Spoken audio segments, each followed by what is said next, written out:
If you've ever sat down at the end of the month and wondered, where did all the money go? This video is for you. Because here's the thing. Most families aren't spending recklessly. They're not buying designer clothes or fancy vacations every weekend. They're just living, paying for groceries, gas, daycare, utilities, the occasional dinner out, and somehow, at the end of every month, the account is lower than expected. Today we're going to answer the question that nobody seems to give a straight answer to. How much should a family of 4 actually be spending each month? Not in a perfect world, in real life.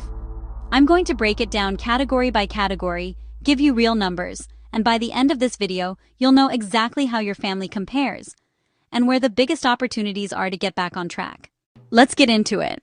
Before we look at the breakdown, let's establish a baseline. According to the U.S. Bureau of Labor Statistics, the average American family of 4 spends roughly $7,700 per month on household expenses. That's just over $92,000 a year. Now, before you either feel relieved or completely panic, that number is an average. It includes families in high cost of living cities and rural areas. It includes homeowners and renters, families with newborns, and families with teenagers. Your number will be different. But what we can do is give you a framework, a percentage-based system, that works regardless of your income. Because the real question isn't just how much you spend, it's whether your spending is proportional and intentional. First up, housing. This is typically the biggest line item for any family, and financial experts recommend keeping it at or below 30% of your take-home pay. That includes your rent or mortgage, property taxes, homeowners or renters insurance, and utilities. If you're spending more than 30% on housing, that's the first thing to look at. Even a small reduction here, refinancing, moving to a slightly less expensive area, or getting a roommate for a period, can free up hundreds of dollars a month. Next is transportation, ideally 15% of your budget. This covers your car payment, gas, insurance, and any maintenance. If you have 2 cars, this number can get out of hand fast. The number one mistake families make here is buying too much car. A car payment over $500 a month is a serious budget killer for most households. If yours is higher than that, it's worth exploring whether refinancing or downsizing makes sense. Food, around 14%. This is groceries plus dining out combined. For a family of 4, the USDA's moderate cost food plan puts monthly groceries alone at around $900. So if you're spending more than that just at the grocery store, food is likely an area to tighten up. The dining out portion is where most families silently overspend.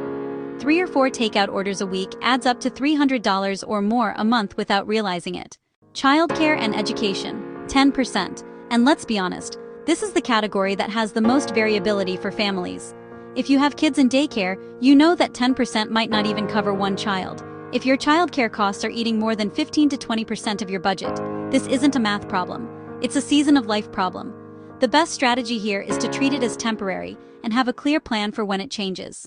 For health insurance, debt payments, and savings combined, we're looking at about 26%. Health premiums are largely out of your control, so focus on what you can control, your deductible choices and FSA contributions.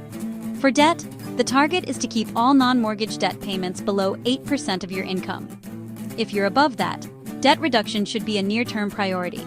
And savings, at least 10%. I know that sounds hard if you're stretched right now, but even starting with 1% and increasing it by 1% every few months builds the habit without the shock. Now here's the part nobody talks about. These percentages are targets, not a report card. If your housing is at 35% right now, that doesn't mean you're failing. It means you have a clear category to work on.